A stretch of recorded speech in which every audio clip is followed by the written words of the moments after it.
this is, well, not the two Cobi Panzer IVs, but two of Cobi's Panzer IVs. Starting up right off the bat, I have my version of Miho Nishizumi from Girls in Panzer. Honestly, I've gone back and forth on the hair. I don't know, because her hair isn't dark brown, it's kind of a lighter brown. This is orange, that's not right. But that's dark brown, and that's not right either. So I don't really know. I'd appreciate opinions or suggestions that people chiming me in. But let's take her off to the side and focus on the tanks. And again, flame effects not included, but compatible. Off the bat, this is in the D model. You can also build it in the set as an F2. I'm not going to show that because it's pretty much just a longer barrel. There's not much change. No side skirts option possible. This, however, is the G model. I don't know if it's G or an H. I'll look it up. But you can go from D to F2 to the final variant in the one model. And I'm showing this as the variant that I keep it in, simply because of one glaring issue with the old Cobi Panzer IV, which I'm glad they've changed with the new one. Use the tracks, so I'm going to do a bit of disassembly to show you. They're way too wide on the old Panzer IV. So what I've done is not only do the side skirts hide the extra wide tracks and the really too big and incorrect idler and drive wheel, but I also, since this is the fully upgraded Panzer IV, I like to imagine in my headcanon that these are the Ostketten or the Winterketten, whichever one you want to call it, the extra extensions for the Panzer IV's tracks. I know that even then they're too wide, but it's what helps me rationalize it, because I would love to just replace the tracks, but I don't have any of these pieces other than the ones on this tank, so the thinner tracks won't mesh with the drive wheel or the idler, and they don't have any, Cobi hasn't made any modern Panzer IV H's. Anyway, these are pretty simple side skirt builds, Scherzen, and I like them. It also has this really good build for the turret ring extra armor. So now you can see a bit more of the tank, and I'll also take off these top side skirting. And I'd recommend just removing that plate, the bracket, or just putting a plate on that to cover that up the studs. And now you can see a lot of big differences in how the turrets are built, especially with the rear bustle rack, which I don't mind those differences, honestly. Not in the turret construction, but in the bustle rack construction, because there were, I believe, at least two different styles of bustle racks that were commonly used in the Panzer IVs and 3s, and there were definitely a lot of homemade ones. And then I also see the difference I mentioned on the T-34 video, how on the newer Cobi tanks that are smaller, slightly smaller, about the same size, but slightly smaller, the side fenders? You know what I mean? The whole sides, for lack of a better term, they're one stud wide on the new vehicles, but they're two studs wide on the old ones. Which, yeah, it does help better proportions. They've used the same mantlet piece, though, and it's good. They have different hatch pieces. This one is raised, and it's two-piece. This one isn't raised as much, and it's a one-piece. Again, there were many different cupolas used in the Panzer IV, so that doesn't bother me that much. Dedicated machine gun piece here, as opposed to a little piece of... Honestly, it's flexible. It's like rubber for the machine gun there. No interiors on either of them as far as the crew compartment is concerned. But on the old one, you just open up this giant hatch, and there's a gaping hole where you can set a figure in and actually close the hatch. So that's more of a kids-based playability thing. The modern one, as Cobi is going toward more realism, has hatches for individual hatches for the driver and the radio operator, which you can open and you can stand or sit figures in, but you can't close the hatches with the figures inside.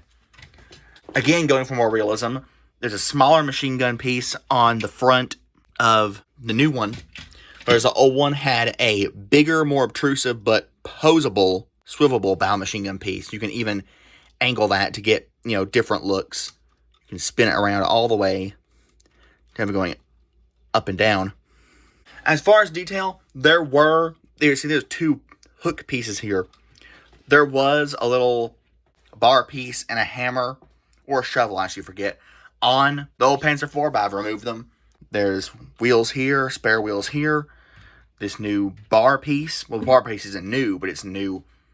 It's an addition for this new Panzer IV. You know what I mean? Some sort of hook thing. There was a medium size or a large size at that point, tube piece like this piece put there, but I took it off to build a mock cannon crowbar there. And I really like this. There's a little slot built with these pieces. If you raise up this, the radio antenna comes up, and it can be stored away in there just like on the real thing. And that's really neat. They both have the same amount of wheels, the same amount of return rollers, as they should, 4 and 8 on each side. Some jerry cans hooked on the back with a muffler piece in dark brown, just as opposed to nothing hooked onto the back with a muffler piece upside down in a different orientation in gray. As for engine detail, well, you open up this hatch, a simple one-piece hatch on the old one, and you have the old classic Cobi, just single use for everything engine piece. And the new one, you open up these 2 more realistic hatches to show not a lot of detail, and there's no real easy way to get into it, but if you do a bit of disassembly,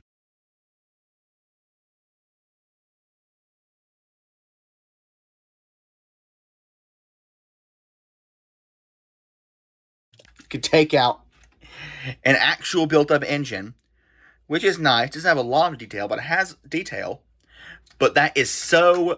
There's also even a brick in here with a hole through it, which is just the drive shaft, or what's supposed to mimic, the drive shaft should go for the engine. But, like, once you put everything back together, there is no way you are getting to that engine in any sort of easy manner ever again. So just, I don't know, be happy with it. Take pictures when you're building it. And these nice slopes here and here. So yeah, as for the tracks, on this smooth surface, it's, difficult to get the small track pieces to run, but they do run really well on pretty much any other surface. As for the old Panzer IV, the tracks normally run pretty well on any other surface, and a little bit better on smoother surfaces, just because they have more surface area, but they get caught up a lot, just because of how little room they have between the idler wheels, not the idler wheels, the return rollers, and the whole bottom roof. You know what I mean, this part. So with this, they also like to get hooked on these pieces, front and back. And it compounds everything when you add the side skirts, because, see, there's no side skirts. When you put the side skirts on, there's no room. They are right up against the track. There's barely any gap where you can see light through.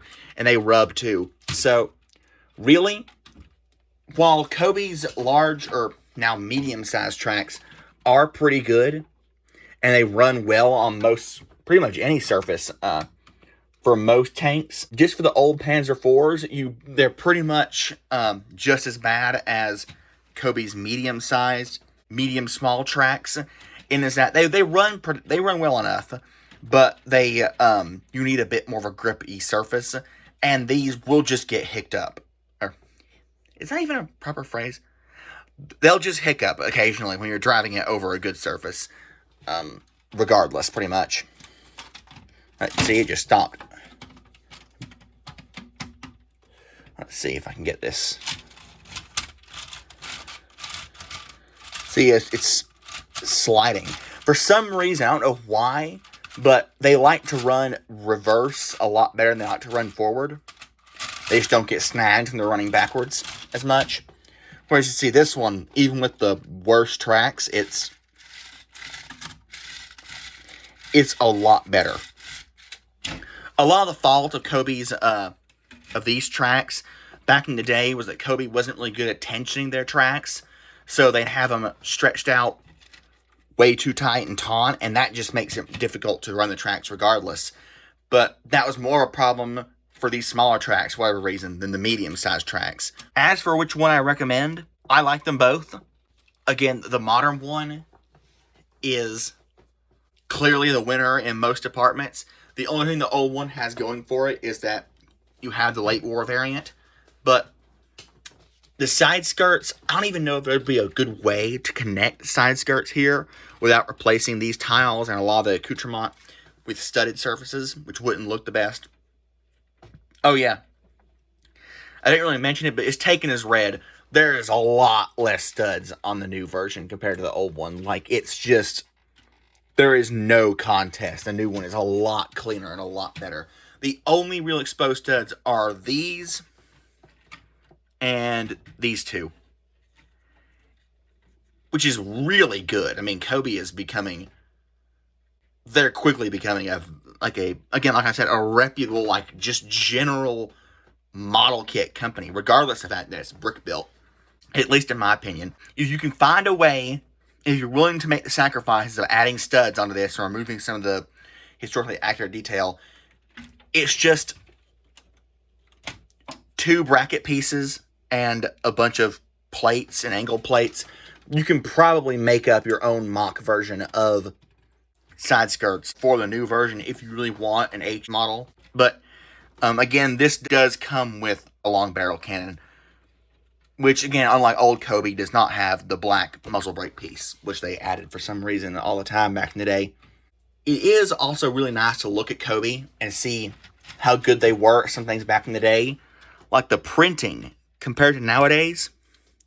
And like you see the top fume extractor piece, that's basically the same print. It might actually even be the same print. It's not the same piece. This one's a 2x3, while the other ones and the new one's a 2x4. But it's almost the exact same print.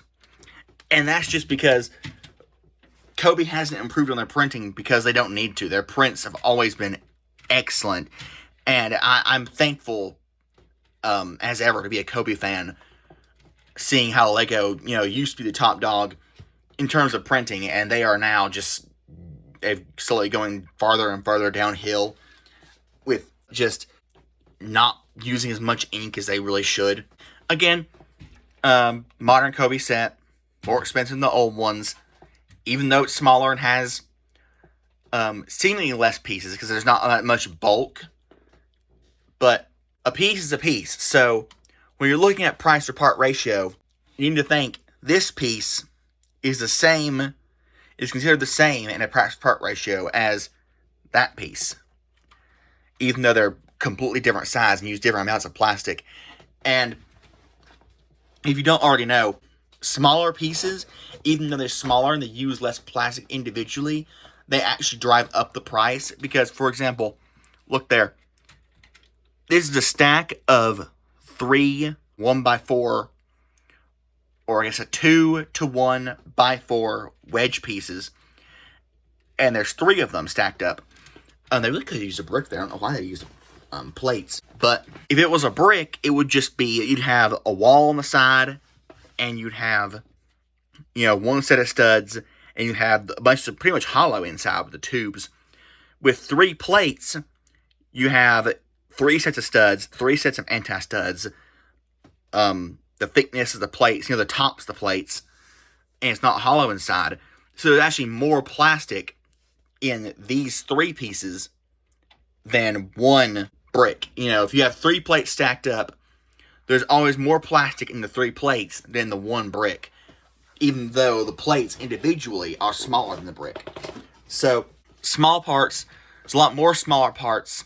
There's a lot smaller parts on the modern Cobi sets to get the level of detail and the sculpting. I know I use that word every time, but it's the best way I can describe it. And like, you know, just comparing the engine detail, how much more parts and small parts are put into that on the new one compared to the old one, that drives up the price. Not only because it drives up the price count, but because it drives up the amount of plastic you're getting in the sets. And in terms of that, this weighs pretty much the same, if not more than this, even though this is a lot more stuff on it, like in terms of the side skirting and everything like that. So you can tell it's a lot denser.